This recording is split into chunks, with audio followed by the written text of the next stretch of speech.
everyone, it's Mike here from AutoGuide, and today I got to do a special event. I was invited down to the Toronto International Auto Show, and no, it wasn't to see the greatest and latest new cars. I mean, those are there.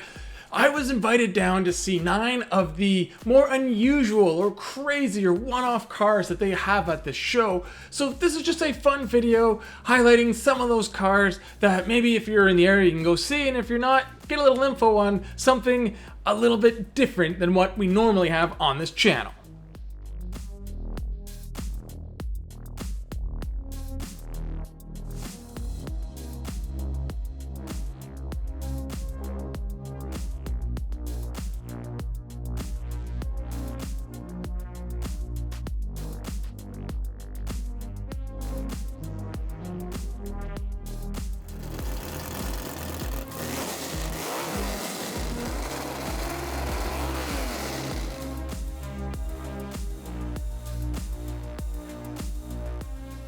So this is a little car. It's 66% the size of a full-sized DB5, and this is produced by one of our partners, Headley Studios. And the cool thing about this is they are exacting in specification to the original DB5 that was featured in the films Goldfinger and Thunderball, just shrunken down. So that means that it is equipped with some quirks and features, or perhaps you can say some optional accessories, including Gatling guns in the headlights, which are quite reminiscent to the movie No Time to Die.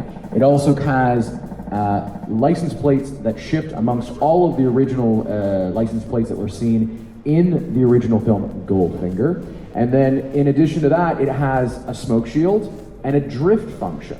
And believe it or not, this thing runs on electricity. It can go up to 80 kilometers per hour. So if you have a large property or estate, you can rip up and down the front yard in your little car DB5. Just 125 of these will be built for planet Earth, which means there's also an air of collectability amongst them. And that really is pretty neat. This next vehicle that we're going to be looking at, which is the Radical SR3. And Robert, thank you very much for joining us here today. If you can take the mic from Dave here for a minute. And tell us a little bit about this vehicle. Explain a little bit, what is Radical, where's it built, who's driving? Yeah, so Radical Motorsports is actually the world's largest manufacturer of racing cars. And so our factory is located in England. And we build about 200 of these cars every year. And they're sold in 35 countries around the world. So what we're looking at here is a Radical SR3. And so the SR3 model is the most popular model that Radical makes. So a lot of the performance of the Radical is derived from its lightweight. So the car is only about 1,300 pounds, so kind of 600 kilos, race ready. And the engine is derived from a motorcycle engine, actually from a Suzuki Hayabusa motorcycle. So it's a 1.3 liter 4-cylinder engine. It's got about 220 horsepower. So excellent power to weight ratio, 0 to 100 kilometers an hour in about 3.5 seconds.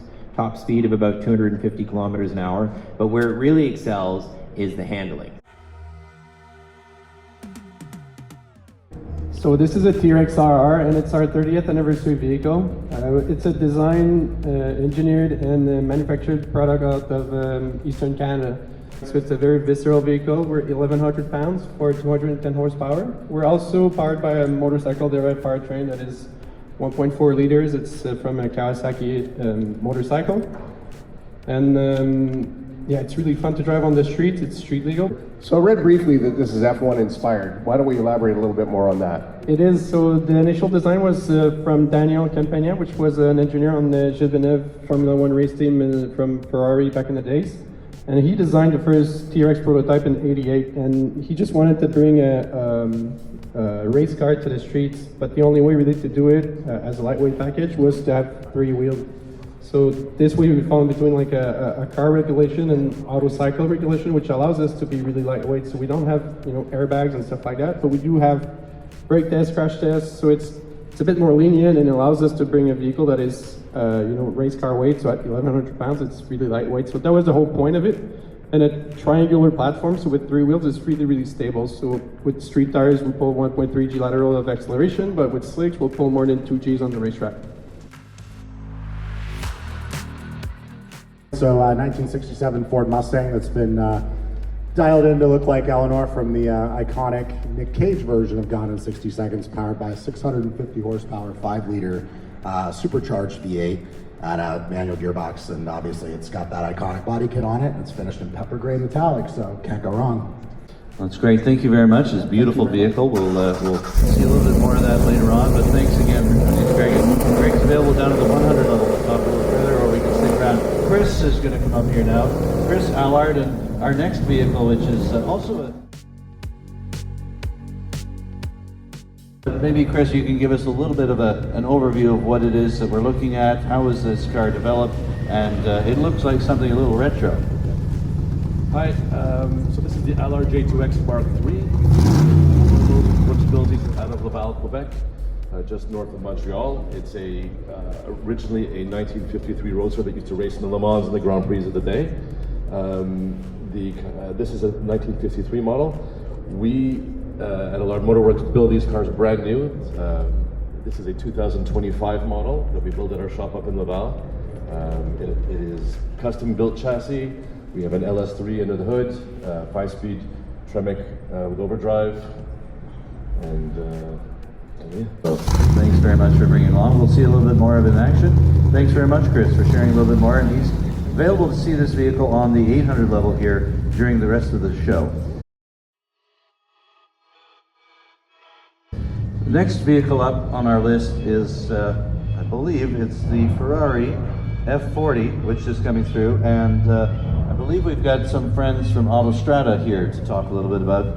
Sean from Autostrada, one of our major longtime partners in the show. Thanks again for coming and sharing some amazing collections here. Now, Sean, I'm just going to say before we get started, this is such a beautiful car that we use this as one of our focal point cars for our advertising campaign this year, because the brand Ferrari has such an appeal and attraction to so many people. Why don't you tell us a little bit about this? Absolutely. It's the iconic 1991 F40. I think we all had a poster of that or a keychain at one point.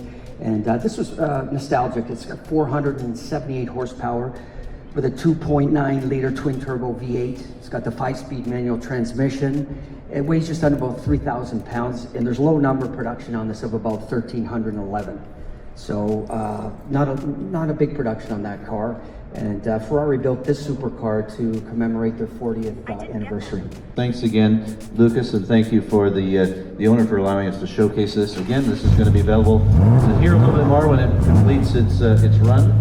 I think our next car up is going to be the Mercedes AMG GT. And to talk a little bit about that vehicle, we've got Rob McLeese nearby.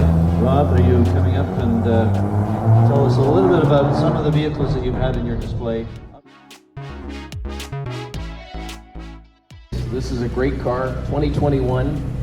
It's the AMG GT Black Edition P1 edition, and it is a very special car, as you can tell just by the livery alone, with the hand-painted 3-point stars on that car, the teal accents as a nod to their partner, their F1 partner, Petronas. It's both inside, the teal is inside and outside. This car is phenomenal. It has 730 horsepower. There were only 275 of them built in total, of which 24 came to North America. This is a true driver's car. It is a truly extreme driving experience. From all the experience that Mercedes has garnered with McLaren, their F1 experience, and this is the result. Thanks again, and we look forward to seeing and exploring further with you over the course of the last 4 days of the show. Thanks again. This is the Mercedes, the brand new G580 with EQ technology. It does a program called the tank track maneuver, and this is kind of Mercedes' version of the ultimate vehicle for off-roading, and a really unique stunt that it can do. So let's see it do its thing.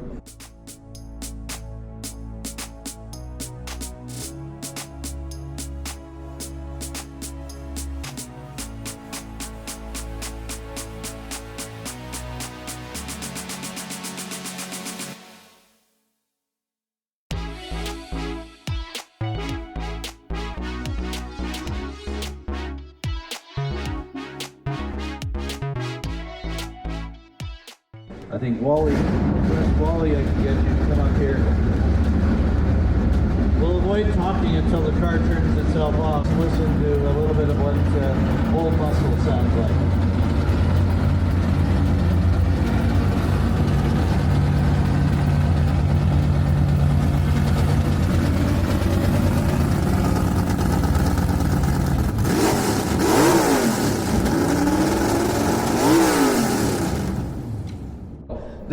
This race car did not start out as a regular vehicle. This race car was hand-built from what they call a body in white. It's just a bare body shell. It was a front-wheel drive car design originally, and it was converted to rear-wheel drive by a Canadian, F.J. Smith Performance in Cayuga, who was basically the guru. He set the standard for that conversion, and he was instrumental with having National Hot Rod Association accept these cars to be in competition. This particular powertrain that we have in it, it's a 327 cubic inch small block Chev, and makes 650 horsepower. In competition, it'll travel the first 60 feet in 1.2 seconds, and in that 1.2 seconds, it's doing at least 60 miles an hour. Over the full quarter mile, it takes 9.4 seconds at close to 140 miles an hour.